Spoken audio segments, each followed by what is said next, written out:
उनके पति होने का अभिनय किया। इसके फलस्वरूप शंखचूड़ मारा गया। अपने संग किए गए छल से क्रोध होकर तुलसी ने भगवान को तत्काल पत्थर बनाकर पृथ्वी पर रहने के लिए शाप दिया। श्री हरि का शालिग्राम स्वरूप तुलसी के कारण ही अस्तित्व में आया। शिव पुराण की रुद्र संहिता के युद्ध खंड में भी कुछ ऐसी ही कथा पढ़ने को मिलती है। राधे, आज मैं आपको तुलसी वृक्ष की तुलसी की महिमा बताऊंगी। उसे सुनो, अच्छी लगे तो बताइए कमेंट करके। राधे राधे। तुलसी वैष्णवी मां शक्ति है। वैष्णवों के लिए जितने भगवान विष्णु आराध्य एवं श्रद्धादेय हैं, उतनी ही तुलसी भी पूज्य एवं वंदनीय है। तुलसी अपने आदि भौतिक रूप में पृथ्वी पर विराजमान है, जो आदिवेदिक रूप से श्री हरि के साथ नित्य लीलालीन है। इसी कारण उन्हें विष्णु प्रिया, विष्णु कांता, विष्णु वल्लभा, वैष्णवी आदि नामों से भी संबोधित किया गया है। तुलसी के सुप्रसिद्ध नाम वृंदा के आधार पर तुलसी वन को वृंदावन कहा जाता है। देवी भागवत के नवम स्कंद के अनुसार तुलसी सदा से भगवान विष्णु की भक्ति में लीन थी। उन्होंने श्री हरि को पति के रूप में प्राप्त करने के लिए कठोर तप किया। दानवेंद्र शंखचूड़ पूर्व जन्म में श्री कृष्ण के साथ रहने वाला उसका ही अंश सुदामा नामक गोप था। भगवती राधा के शाप से वह दैत्याधिपति बना। तुलसी के सतीत्व के प्रताप से जब वह देवताओं के लिए अपराजेय और अवध्य हो गया, तब श्री हरि ने उसका रूप धारण कर तुलसी के साथ उनके पति होने का अभिनय किया। इसके फलस्वरूप शंखचूड़ मारा गया। अपने संग किए गए छल से क्रोध होकर तुलसी ने भगवान को तत्काल पत्थर बनाकर पृथ्वी पर रहने के लिए शाप दिया। श्री हरि का शालिग्राम स्वरूप तुलसी के कारण ही अस्तित्व में आया।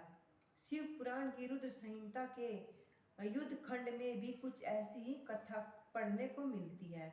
तुलसी की देह गंडकी नदी के रूप में तथा उसके केस पौधे के रूप परिवर्तित हो जाने से उनका भौतिक शरीर आज भी धरा को पवित्र कर रहा है। पद्म पुराण के उत्तरखंड में वर्णित कथा का सार भी लगभग पूर्वोक्त कथा के समान है, परंतु इस पुराण में तुलसी का विवाह दैत्यराज जलंधर के साथ होना कहा गया है। बृहद धर्म पुराण में इस सबसे अलग वृंदा को धर्मदेव नामक ब्राह्मण की पत्नी बताया गया है, जो कि पति के शापवश राक्षसी हो गई। कालांतर में श्री कृष्ण के नाम से कीर्तन के प्रभाव से राक्षसी की योनि से मुक्त होकर वह श्री हरि के आदेश से पृथ्वी पर वनस्पतिक रूप में स्थित हो गई। तुलसी के मूल में ब्रह्मा, मध्य में विष्णु तथा ऊपर मंजरी में महादेव रहते हैं, इसलिए तुलसी परम पवित्र होती है। क्रिया योगसार के मत से जहाँ तुलसी का एक भी पौधा होता है, वहाँ सभी देवताओं का वास होता है। तुलसी पत्र के बीच में विष्णु, पत्राग्र में ब्रह्मा तथा पत्ते की डंठल में महादेव रहते हैं। लक्ष्मी, सरस्वती, गायत्री, चंडी, इंद्राणी आदि देवी तुलसी के पत्तों में रहती हैं। इंद्र, यमराज, वरुण, अग्नि, कुबेर आदि देवगण तुलसी की शाखा में रहते हैं।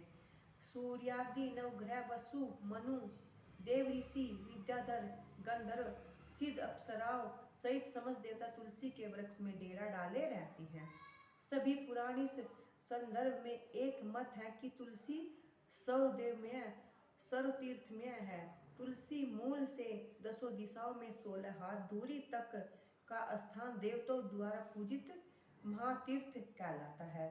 श्राद्ध, दान, तप, होम, संध्या, उपासना, पूजन एवं धर्म ग्रंथों का पाठ, श्रवण आदि सभी धार्मिक कृत्य तुलसी के समीप करने पर विशेष फलदायक होते हैं।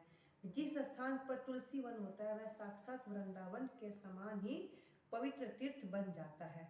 समस्त देवी देवता वहाँ सदा उपस्थित रहते हैं।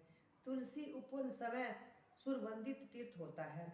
स्वर पाप नाशक पतित पावन तुलसी के पौधे को जो व्यक्ति श्रद्धा पूर्वक रोपता है, जल से सींचता है, सब प्रकार से नित्य पूजन व देखभाल करता है, उसके समस्त पाप तुलसी के पुण्य प्रताप से नष्ट हो जाते हैं।